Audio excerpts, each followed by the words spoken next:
పోలీసులు తనిఖీలు చేస్తున్నారు, అటువైపు వెళ్లొద్దు అని రోడ్డుపై వెళ్లే వాహనదారులు మరొకరికి చెప్పటం మనం చూస్తూ ఉంటాం.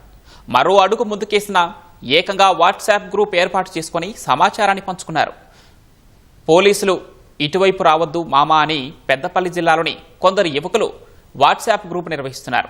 రామగుండంలోని 1000 మంది ఓ ప్రత్యేకమైన వాట్సాప్ గ్రూప్ని నడుపుతున్నారు. ట్రాఫిక్ పోలీసులు ఎక్కడ ఉంటున్నారు, మద్యం తనిఖీలు ఏ ప్రదేశాల్లో జరుగుతున్నాయి వంటి విషయాలపై నిరంతరం అప్డేట్స్ ఇస్తున్నారు.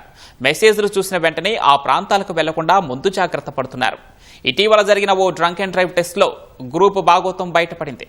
ఫోన్ నెంబర్లన్నీ తమ దగ్గర ఉన్నాయని, ట్రాఫిక్ అవగాహన కార్యక్రమానికి అందరూ హాజరు కావాలని పోలీసులు ఆదేశించారు.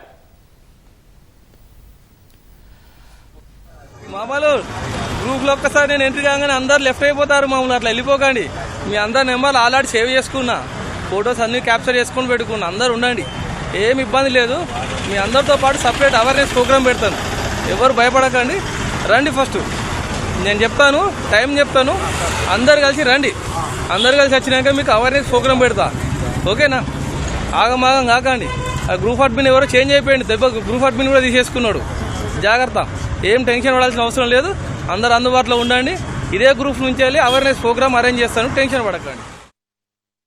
నేను అందరి డీటెయిల్స్ తీసుకున్నాను ఆల్రెడీ. ఆ గ్రూప్లో ఉన్న ప్రతి ఒక్కరిని మళ్ళీ పిలిపించి సపరేట్గా కౌన్సిలింగ్ చేయడం జరుగుతుంది. దయచేసి పోలీసు వారి నుంచి వెళ్ళి తప్పించుకో ప్రయత్నం చేయకండి. మీరు ఎందుకంటే యాక్సిడెంట్ నుంచి వెళ్ళి తప్పించుకోలేరు. మహా అయితే మీరు మాకు ఫోన్ చేయించో, రికమెండేషన్ చేయించో మా దగ్గర నుంచి వెళ్ళి ఫైన్ కేసు కాకుండా చూసుకోగలరు కావచ్చు. కానీ యాక్సిడెంట్ అయినప్పుడు మీ ప్రాణాలు కాపాడుకోవడానికి ఎలాంటి రికమెండేషన్ పనికిరాదు. ఎవరితో ఫోన్ చేయించినా లాస్ట్ మూమెంట్లో టైర్ ఎక్కేటప్పుడు లారీకి గుద్దుకొని లారీ యొక్క టైర్ మనం మీదికి ఎక్కుతున్న క్షణంలో ఎవరికి ఫోన్ చేసినా టైర్ ఆగదు, ఖచ్చితంగా తొక్కుకొనే పోతుంది. ఒక ట్రాఫిక్ ఎస్ఐగా నేను మీకు ఫైన్ వేస్తున్నానని భావిస్తే అది మీ పొరపాటు.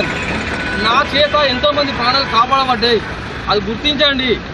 ట్రాఫిక్ పోలీస్ అనేది ఓన్లీ ఫైన్ చేయడానికే కాదు, మేము కొన్ని వేల అవేర్నెస్ ప్రోగ్రామ్స్ పెడతాను.